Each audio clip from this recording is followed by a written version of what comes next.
2024ರ ಲೋಕಸಭಾ ಚುನಾವಣೆಗೆ ಕಾಂಗ್ರೆಸ್ ಭರ್ಜರಿ ತಯಾರಿಯನ್ನ ಮಾಡಿಕೊಳ್ತಾ ಇದೆ. ಸದ್ಯದಲ್ಲೇ ಆಕಾಂಕ್ಷಿಗಳ ಪಟ್ಟಿಯನ್ನ ಸಲ್ಲಿಸಬೇಕು ಅಂತ ಹೇಳಿ ಕೆಪಿಸಿಸಿ ಸೂಚನೆಯನ್ನ ಕೊಟ್ಟಿದೆ. ಲೋಕಸಭಾ ಕ್ಷೇತ್ರ ಉಸ್ತುವಾರಿ ಸಚಿವರಿಗೆ ಕೆಪಿಸಿಸಿ ಸೂಚನೆಯನ್ನ ನೀಡಿದೆ. ಈ ಹಿಂದೆಯೂ ಕೂಡ ನೀಡಲಾಗಿತ್ತು.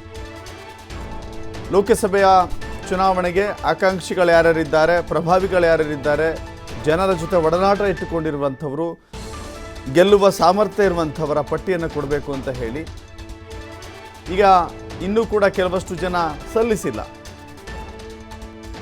ಲೋಕಸಭಾ ಕ್ಷೇತ್ರವಾರು ಜವಾಬ್ದಾರಿ ಹಂಚಿದ್ರು ಡಿಕೆಶಿ.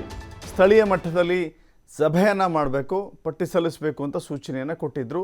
ಸೂಚನೆ ಹಿನ್ನೆಲೆ ಕ್ಷೇತ್ರವಾರು ಸರಣಿ ಸಭೆಗಳನ್ನು ನಡೆಸಿದ್ರು ಕೆಲವರು. ಮುಂದಿನ ವಾರದಿಂದ ಅಭ್ಯರ್ಥಿಗಳ ಆಯ್ಕೆಗೆ ನಾಯಕರು ಮುಂದಾಗ್ತಾ ಇದ್ದಾರೆ. ಇನ್ನು ಕೆಲವರು ಪಟ್ಟಿಯನ್ನು ಇಲ್ಲಿವರೆಗೂ ಕೂಡ ಸಲ್ಲಿಸಿಲ್ಲ.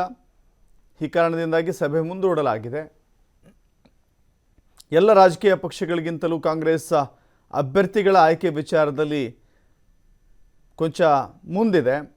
ಎಲ್ಲ ಪಕ್ಷಗಳಿಗಿಂತಲೂ ಮುಂಚೂಣಿಯಲ್ಲಿಯೇ ಅಭ್ಯರ್ಥಿಗಳನ್ನು ಘೋಷಣೆ ಮಾಡುವ ತವಕದಲ್ಲಿದೆ ಕಾಂಗ್ರೆಸ್.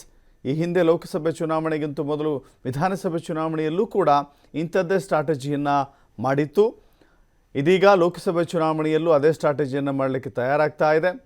ಜಿಲ್ಲಾವಾರು ಆಕಾಂಕ್ಷಿಗಳ ಪಟ್ಟಿಯನ್ನು ತಯಾರು ಮಾಡಲಿಕ್ಕೆ ಸಚಿವರಿಗೆ ಸೂಚನೆಯನ್ನು ಈ ಹಿಂದೆ ಕೊಡಲಾಗಿತ್ತು. ಕೆಲವರು ಸಲ್ಲಿಸಿದ್ದಾರೆ, ಇನ್ನು ಕೆಲವರು ಸಲ್ಲಿಸಿಲ್ಲ. ಕೂಡಲೇ ಸಲ್ಲಿಸಬೇಕು ಅಂತ ಹೇಳಿ ಸೂಚನೆಯನ್ನು ರವಾನೆ ಮಾಡಲಾಗಿದೆ.